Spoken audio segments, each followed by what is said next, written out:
Hello, Mr. Subramani. Glad to meet you. I'm a robot from Humanoid Dynamics.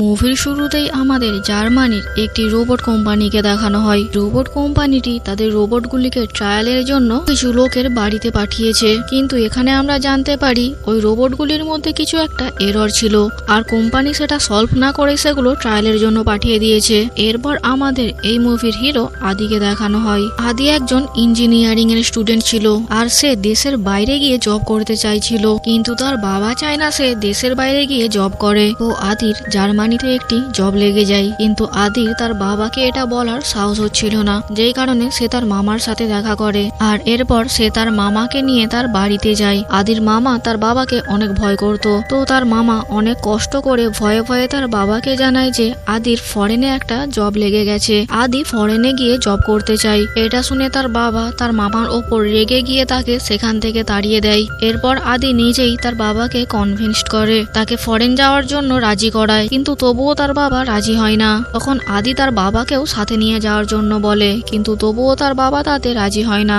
আসলে আদির মায়ের মৃত্যুর পর তার বাবা অনেক একলা হয়ে গিয়েছে, আর তাই সে কোনো মতেই আদিকে ফরেনে গিয়ে কাজ করার পারমিশন দেয় না। এরপর একদিন আদির বাবার শরীর অনেক অসুস্থ হয়ে পড়ে। ডাক্তার তাকে একটি হোম নার্স রাখার জন্য বলে। ডাক্তারের কথা মতো আদিও বাড়িতে হোম নার্স রাখে, কিন্তু কোনো নার্সই তাদের বাড়িতে বেশি দিন টিকতে পারে না। আদির বাবা একটু পুরনো যুগের মানুষ ছিল, যেই কারণে তিনি প্রাকৃতিক জিনিসের উপরই বেশি ভরসা করতেন, যেই কারণে তাদের বাড়িতে কোনো ইলেকট্রনিক্সের জিনিস ছিল না। এরপর আদি আবারও তার বাবাকে ফরেনে জব করতে যাওয়ার জন্য রাজি করাতে যায়, কিন্তু তার বাবা রাজি হয় না, যেই কারণে এবার আদি রাগ করেই তার বাবাকে বলে তার বাবা রাজি থাকুক আর নাই থাকুক সে ফরেনে জব করতে যাবে। এইভাবে জেদ করে আদি তার বাবার অমতেই ফরেনে জব করতে চলে যায়। আদির আসলে জার্মানির সেই রোবট তৈরির কোম্পানিতেই জব লেগেছিল। এরপর এন্ট্রি হয় আমাদের এই মুভির নায়িকা প্রিয়ার। প্রিয়াও আদির সাথে ওই একই কোম্পানিতে জব করত। তো এরপর ধীরে ধীরে তাদের মধ্যে বন্ধুত্ব শুরু হয়, আর ধীরে ধীরে তাদের মধ্যে প্রেমও হয়ে যায়। এরপর একদিন আদির মামা আদির বাবা সুব্রমণির খোঁজ খবর নিতে যায়। তাদের বাড়ি গিয়ে দেখে যে সুব্রমণি সেখানে অজ্ঞান হয়ে পড়ে রয়েছে। আদির মামা তাকে সাথে সাথে হসপিটালে ভর্তি করে, আর এরপর সে আদিকে কল করে। তার মামা আদিকে ফোন করে জানায় যে তার বাবার হার্ট অ্যাটাক হয়েছে, তাই সে যেন তাড়াতাড়ি বাড়ি ফিরে আসে। আদি তাদের কোম্পানির বসের কাছে যায় কয়েকদিনের ছুটি চাওয়ার জন্য। আদি তার কোম্পানির বসকে তার বাবার ব্যাপারে জানায়। তখন কোম্পানির বসের মাথায় একটা প্ল্যান আসে। সে তাদের কোম্পানির রোবট ট্রায়ালের জন্য আদিকে একটি রোবট বাড়ি নিয়ে যেতে বলে, আর বলে যে এই রোবটটি তার বাবার দেখাশোনা করবে। আদি প্রথমে এটাতে রাজি না হলেও পরে তার বাবার কথা ভেবে সেই রোবটটি নিয়ে যেতে রাজি হয়। আদি বাড়ি ফিরে আসে। আদিকে দেখে তার বাবা অনেক খুশি হয়। তার বাবা ভাবে হয়তো আদি একেবারের জন্য বাড়ি ফিরে এসেছে, সে আর ফরেন যাবে না। তখন আদি তার বাবাকে সেই রোবটটি দেখায়। কয়েকদিন পর যখন সে আবার ফরেন চলে যাবে তখন এই রোবটটি তার দেখাশোনা করবে, আর তার বাবাকে বলে যে সে এখানে কয়েকদিনের ছুটি নিয়ে এসেছে। এটা শুনে তার বাবা তার ওপর অনেক রেগে যায়। এরপর আদি রোবটটিকে সমস্ত কিছু শিখিয়ে দেয়, আর কয়েকদিন পর আদি আবার ফরেন চলে যায়। সুব্রমণি রোবটটিকে একদমই পছন্দ করে না, তাকে সবসময় আজে বাজে কথা বলতে থাকে। আদি চলে যাওয়ার পর সে রোবটটিকে নিয়ে তাদের বাগানেরই একটি কোনায় রেখে দিয়ে আসে, আর রোবটটিকে শাটডাউন করে দেয়। আর এরপর রোবটটিকে বস্তা দিয়ে ঢেকে দেয়। পরের দিন পেপারওয়ালা সুব্রমণির বাড়িতে পেপার দিতে আসে। পেপার দিতে এসে সে ওই বস্তা ঢাকা রোবটটিকে দেখে। এটা দেখে সে সেটাকে কুটাপ্পা ভাবে, তবে এই কুটাপ্পাটাকে এটা আমরা একটু পরে জানতে পারবো। এরপর ওই পেপারওয়ালাটি বাইক নিয়ে তাড়াতাড়ি করে রাহুলের কাছে যায়। এবার বলি কে এই রাহুল? আসলে রাহুল ছিল একজন মেন্টালি অ্যাবনর্মাল একটা লোক, আর এই রাহুলের বাবার নামই ছিল কুটাপ্পা। রাহুলের বাবা কুটাপ্পা রাহুলের মায়ের ওপর অনেক অত্যাচার করত, যেই কারণে রাহুলের মা একদিন মারা যায়। আর সেই থেকেই রাহুল তার বাবাকে খুঁজছে তার বাবার ওপর বদলা নেওয়ার জন্য। আর তার সাথে রাহুল একটু মানসিক রোগীও ছিল, যেই কারণে তার সামনে কেউ কুটাপ্পা নাম নিলেই সে একদমই পাগল হয়ে যেত। তো ওই পেপারওয়ালা রাহুলকে গিয়ে বলে যে তার বাবা কুটাপ্পা সুব্রমণির বাগানে লুকিয়ে রয়েছে। পেপারওয়ালাটির কথা শুনে রাহুল হাতে হাতিয়ার নিয়ে সুব্রমণির বাগানের দিকে যেতে থাকে। সাথে গ্রামের বাকি লোকেরাও তাকে ফলো করে। আদির মামাও কোনোভাবে এই খবরটা পেয়ে যায়, যেই কারণে সে সুব্রমণির বাড়িতে কাউকে ঢুকতে দেয় না, সবাইকে বাইরে দাঁড় করিয়ে রেখে সে একাই ভেতরে যায়। এরপর আদির মামা বাইরে ওই রোবটটিকে নিয়ে এসে বলে এটা কুটাপ্পা নয়, এটা একটি রোবট, আর আদি এটি জার্মান থেকে নিয়ে এসেছে তার বাবার দেখাশোনা করার জন্য। এটা দেখে এবার রাহুল ওই পেপারওয়ালাটির ওপর অনেক রেগে যায়। তবে ওই দিনের পর থেকে গ্রামের সব জায়গায় ওই রোবটটিরই চর্চা হচ্ছিল। এরপর একদিন সুব্রমণির পায়ে চোট লাগে, যেই কারণে তিনি হাঁটতে পারছিলেন না। তিনি বিছানার মধ্যে শুয়ে পড়েন। সকালে উঠে দেখে তার পায়ের মধ্যে কেউ একজন ব্যান্ডেজ করে দিয়েছে। সুব্রমণি বুঝতে পারে এই কাজটি ওই রোবটটিরই। এরপর একদিন ভুলবশত সুব্রমণির হাত লেগে একটি ঘটি নিচের দিকে পড়ে যেতে থাকে, আর ওই রোবটটি সেটিকে ধরে নেয়। তো এই ঘটিটির মধ্যে সুব্রমণির স্ত্রী মানে আদির মায়ের অস্থি ছিল। সুব্রমণি এই অস্থিটির অনেক যত্ন করত।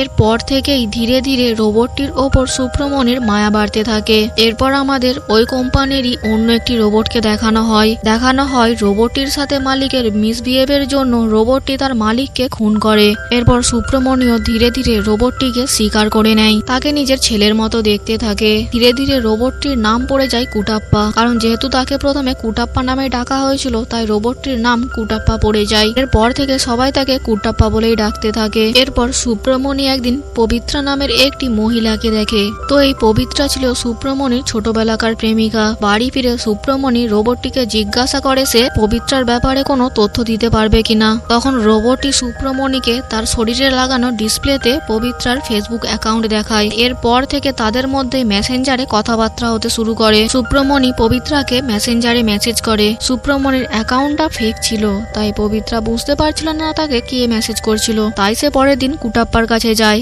আর গিয়ে তাকে এইসব ব্যাপারে খোঁজ খবর নিতে বলে। এদিকে কুটাপ্পা নাম শুনে রাহুল আবার পাগল হয়ে যেতে শুরু করে, যেই কারণে রাহুলের স্ত্রী তার ভাইকে ফোন করে সমস্ত কিছু জানায়। আর ওই লোকটি একজন মিউনিসিপ্যালিটির অফিসার ছিল। তার ভাইয়ের নাম ছিল রমেশ। তো রমেশ বিভিন্ন অজুহাত দিয়ে রোবটটিকে তাদের অফিসে উঠিয়ে নিয়ে যায়। তবে সুব্রমণি আর আদির মামা গিয়ে কুটাপ্পাকে ছাড়িয়ে নেয়। সুব্রমণি রমেশের উপরে অনেক রেগে যায় আর এরপর সেখান থেকে কুটাপ্পাকে নিয়ে চলে যায়।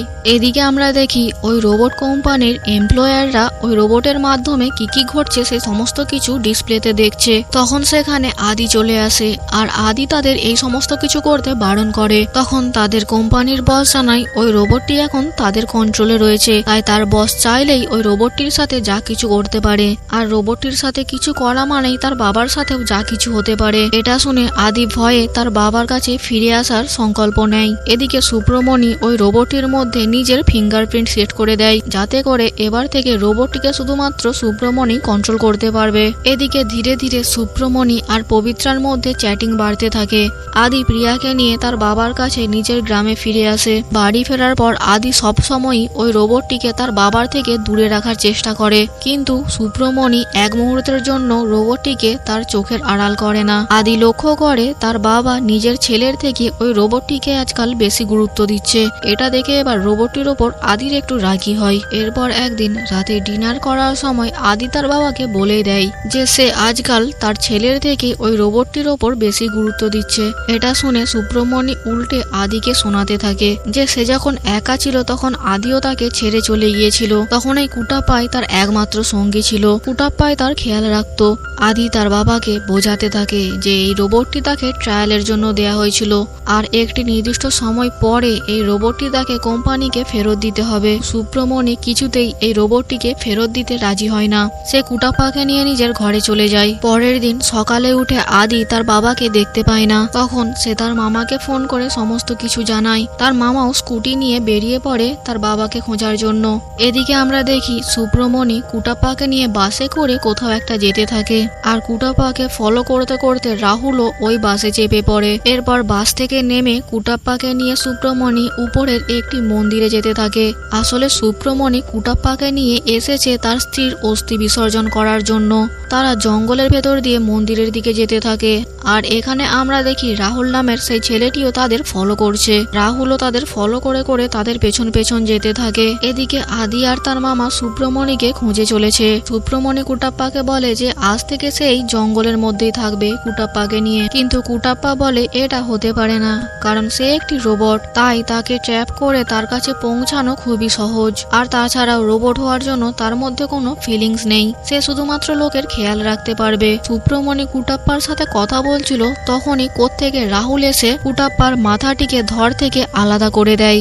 এটা দেখে সুব্রমণি প্রচন্ড কাঁদতে থাকে। আসলে রাহুল কুটাপ্পাকে তার বাবা বলে ইমাজিন করে এটা করেছে। এরপর রাহুল সুব্রমণের ওপরেও হামলা করতে যায়, কিন্তু তখনই সেখানে আদি চলে আসে আর রাহুলকে আটকায়। সুব্রমণি কুটাপ্পার জন্য প্রচন্ড কাঁদতে থাকে। তখন আদি তাকে জোর করে বুঝিয়ে বাজিয়ে সেখান থেকে নিয়ে যায়, আর রোবটটি ওই মাথা কাটা অবস্থাতেই জঙ্গলের মাঝে পড়ে থাকে। আর এই মুভিটা এখানেই শেষ হয়ে যায়।